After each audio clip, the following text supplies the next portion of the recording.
kinakaya ng kanilang pagpapalito. Ang pagpapalito sa unang kaya ang ilang sa mga pamilya sa baha na sinsira. Sa unang tingin, tahimik at maunlad ang lungsod ng Dipolog.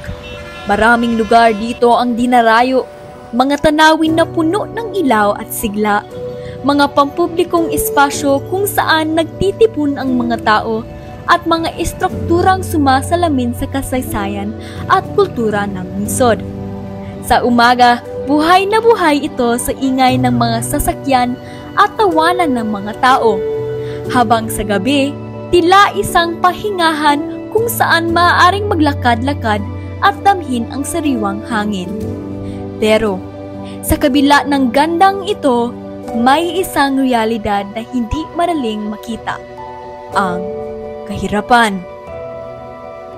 Dito sa Dipolog, maraming pamilya ang namumuhay sa isang araw isang kain. Ang kita ngayong umaga ay kakainin ngayong gabi. Kung walang kita, walang pagkain. Ang iba, napipilitang huminto sa pag-aaral para maghanap buhay. Ang iba, buong araw sa lansangan, nagbebenta, naglalako, nagmamakaawa. Pumunta kami sa iba't ibang sulok ng lungsod upang marinig ang kanilang mga kwento. Ang kwento ng mga batang lansangan, ng mga driver na hindi sigurado kung may kita sila sa maghapon, ng mga tindera at tindero na umaasang may bibili ng kanilang paninda. Unsay ngalan ni mo ate?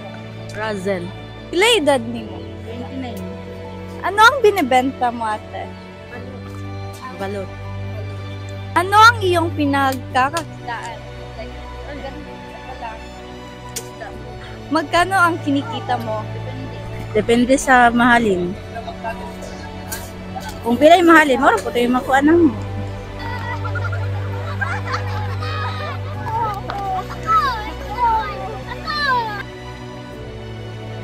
Unsay imong ngalan niya?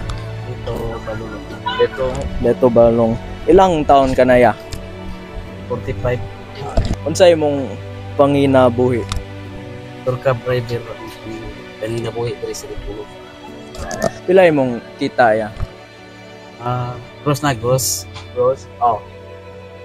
1,000. Lisod ba ang kinabuhi kung ang imong trabaho kay motor cab driver? Lisod yun kay wala na winit yun akong sa gubag. Unsa ang gusto nimong maabot sa imong mga anak? Gusto na akong maabot sa mga anak na makahuman sila o eskwela para makatabang sa ako ang among kalisod. Okay, thank you ya.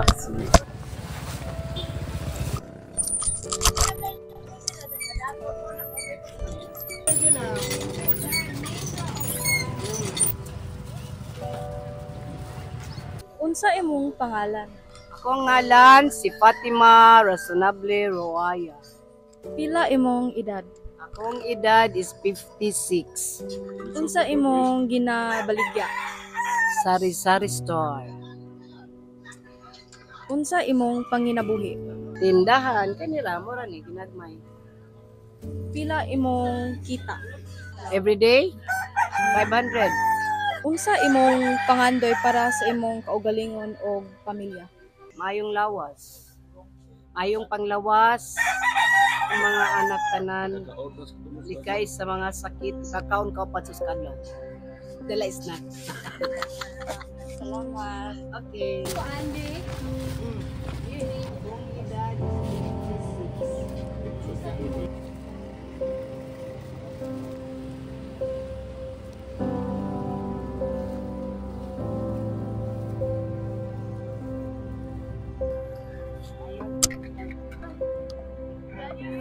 Start na ta.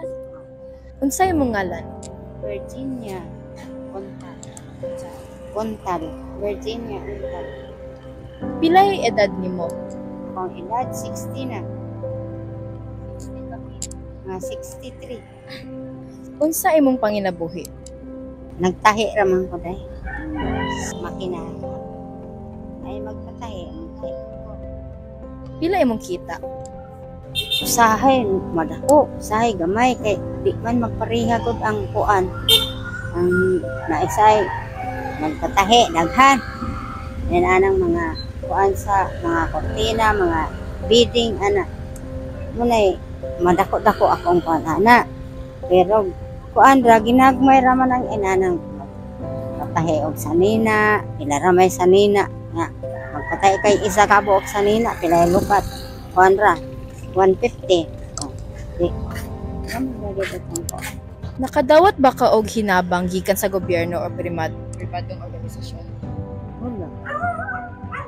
Kamusta imong kinabuhi karon nay nga imong edad kay kana?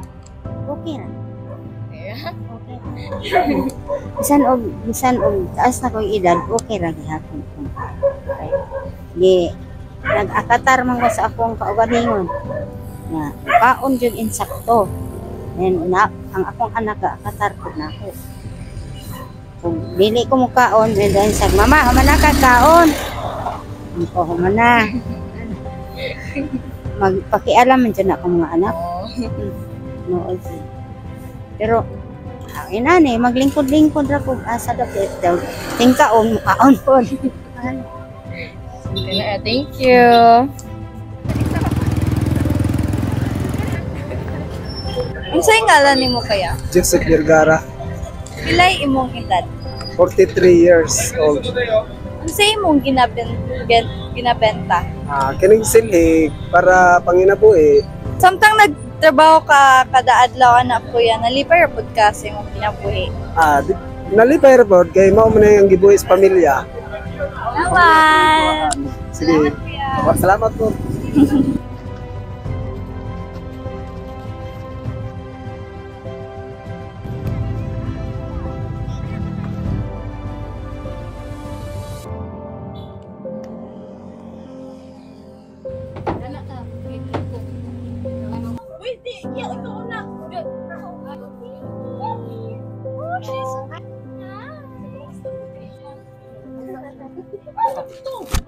You have to take your shoes off. Okay. Front.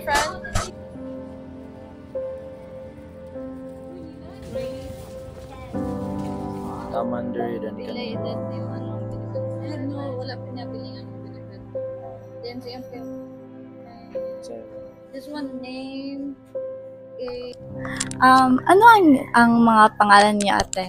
Nelly Labrador. Richel Tabeleran. Pila inyong edad? 32. 43. Unsa kayo inyong kuan sa kinabuhi inyong ginapakaon sa inyong pamilya? Kuan. Isda kay akong bana may isda man. Basic foods ro gyapon. Ang mga trabaho po ninyo ate, unsa kayo? Na maligyag yung isda. Simra po saya.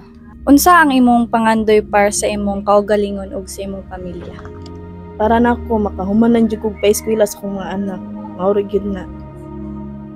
Ako ang kong pangandos kong mga anak sa kuha nga sila magbinutan pag sa eskwela ug kung sa ilang mga goals silang kinabuhi naara pod mi mo anda mo suporta sa ilang kuan sa ilang gusto silang kabuton.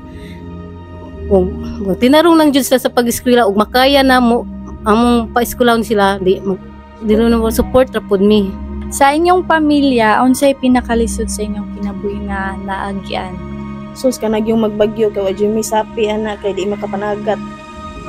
Mo na ilisod jud kay tanan.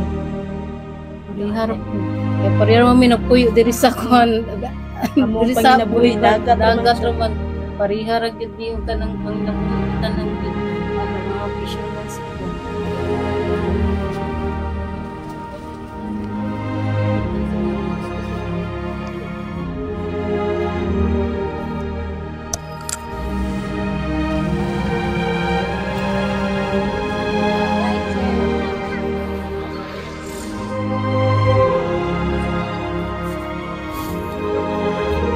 Hi! Unsay mga ngalan ninyo? Mary Jane A. Bulongon. Mary Jane A. Bulongon. Pilay edad ninyo?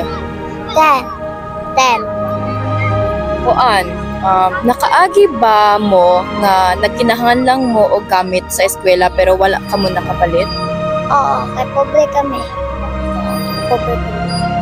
Unsa inyong gibuhat? Matabang sa mama. Maghugas. Kuan, nag-away pod mo sa mga butang na gusto ninyo? Dili. Dili. Kamusta inyong pagskwela? Okay ra. Okay ra po. Malipayon ra mo sa inyong sitwasyon sa inyong pamilya? Yes. Oh. Malipayon kami.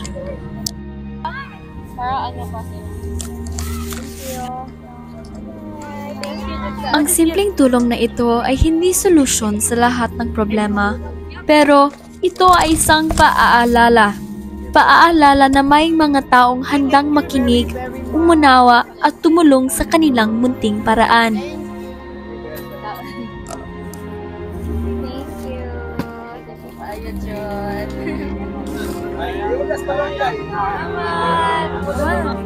Gamay po dyan ba na tayo? Dapat kayo ninyo ate.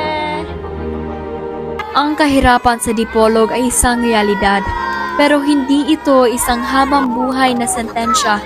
Sa kaunting tulong, edukasyon at oportunidad, may pag-asa.